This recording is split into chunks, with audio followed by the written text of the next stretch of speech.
पहले खबर झारखंड के चुनावी हलचल की। एनडीए में सीटों का बंटवारा हो गया और अब बारी है उम्मीदवारों के नाम के ऐलान की।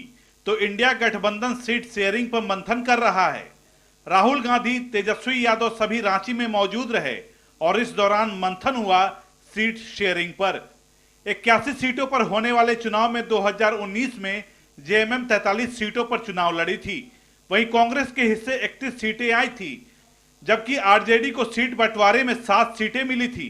हालांकि इस बार सीट बंटवारा कुछ अलग हो सकता है। हालांकि सबकी दावेदारी ज्यादा से ज्यादा सीटों पर है। 70 सीटों पर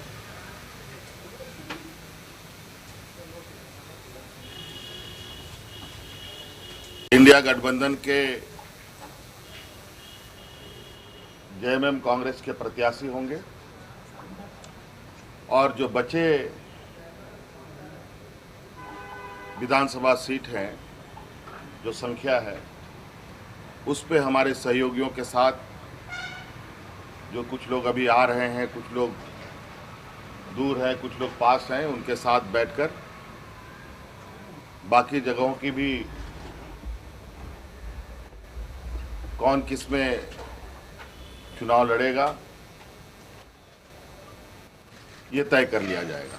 सीट बंटवारे में इस बात का भी ख्याल रखा जाएगा कि पिछले चुनाव में किस पार्टी का प्रदर्शन कैसा रहा था। 2019 में 30 सीटों पर जेएमएम को जीत मिली थी, जबकि 16 सीट पर कांग्रेस उम्मीदवार जीते थे। वहीं एक सीट पर आरजेडी उम्मीदवार की जीत हुई थी। वर्तमान स्थिति की बात करें तो जेएमएम के 27 और कांग्रेस के 18 विधायक हैं। इसके अलावा आरजेडी और सीपीआई-एमएल के एक विधायक हैं। गठबंधन के नेता सब कुछ तय कर लेने का दावा कर रहे हैं, तो सीट बंटवारा कर चुका एनडीए मजबूत स्थिति में होने का दावा कर रहा है। We are going to discuss. Our party leadership is there. We will discuss. Yeah, if there is seat sharing arrangement, how many seats we will be able to get. Otherwise, what to do? We will discuss all the questions. But we are hopeful there can be seat sharing arrangement. ये seat sharing की जो घोषणा हुई और जो इस बार NDA में ally है हमारे साथ, ये अब तक का एनडीए का सबसे मजबूत अलायंस है जो झारखंड के, अगर आप 24 वर्षों के इतिहास की बात करें, क्योंकि कभी भी 4 दल हमारे साथ एक फोल्डर में आकर एनडीए के फोल्डर में झारखंड में चुनाव नहीं लड़े हैं। अब तो लोजपा, जदयू, आजसू और बीजेपी साथ मिलकर चुनाव लड़ रही है। 68, 10, 2 और 1 का फॉर्मूला भी तय हो गया और हमने ये भी गुंजाइश रखी है कि अंतिम समय में भी एक आध सीट को अगर स्वैपिंग की बात हो, बदलने की बात हो, एक आध सीट एडजस्टमेंट की बात हो, तो वो भी हम कर सकते हैं। तो पूरे तरीके से हमसे ज्यादा इस प्रदेश की जनता इस करप्ट गवर्नमेंट को उखाड़ फेंकने के लिए तत्पर है। तो हमें लगता है कि हमारा जो सीट शेयरिंग का फॉर्मूला है वो अचूक है और इस सरकार के पतन की कहानी शुरू हो गई है। मुकाबला 2 गठबंधनों के बीच है। एनडीए की बात करें तो बीजेपी के हिस्से में 68 सीटें आई हैं। वहीं आजसू को 10 सीटें मिली हैं, जबकि जेडीयू को 2 और एलजेपी रामविलास को 1 सीट मिली है। साफ है मुकाबला 2 गठबंधनों के बीच होगा। ब्यूरो रिपोर्ट, कशिश न्यूज। हेमंत सोरेन ने 70 सीटों पर सब कुछ तय होने की बात कही तो आरजेडी की नाराजगी सामने आई।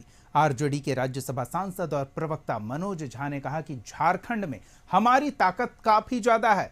15 से 18 ऐसी सीटें हैं जहां आरजेडी बीजेपी को अकेले दम पर हराने की ताकत रखती है। मनोज झा ने और क्या कुछ कहा, सुनिए। के साथ कहना पड़ता है कि यूनिलैटरल फैसला लिया गया कि आपको फलाने नंबर ऑफ सीट का ऑफर दिया जा रहा है। ये न राजद की ऐतिहासिक ताकत के अनुरूप है, न समकालीन जो परिस्थितियां उसके अनुरूप। अलग अलग जिलों में हमारी जो प्रेजेंस है वो बहुत ताकत की है। हम अपने गठबंधन के सहयोगियों को इस बात के लिए आग्रह करेंगे कि उसके अनुरूप फैसला लीजिए। हमारे प्रभारी यहाँ हैं, हमारे प्रदेश अध्यक्ष यहाँ हैं और कल से हमारे नेता प्रतिपक्ष स्वयं तेजस्वी जी यहाँ हैं, राष्ट्रीय प्रधान महासचिव जी वो यहाँ है। सब लोगों के होने के बावजूद अगर गठबंधन में बुनावट की प्रक्रिया में आपने हमें संलग्न नहीं किया तो इस बात का दुख तो होता है। हमारी ताकत शायद बहुत ज्यादा है। आज हमने पूरी जो मीटिंग की है उसमें हम लोगों ने 15 से 18 ऐसी सीटें चिन्हित की हैं अलग अलग जिलों की, जहां हम शायद अकेले भी बीजेपी को परास्त करने में सक्षम है। सारे फैसले ना मैगी 2 मिनट नूडल्स में नहीं होते हैं, लेकिन तमाम विकल्प खुले हुए हैं।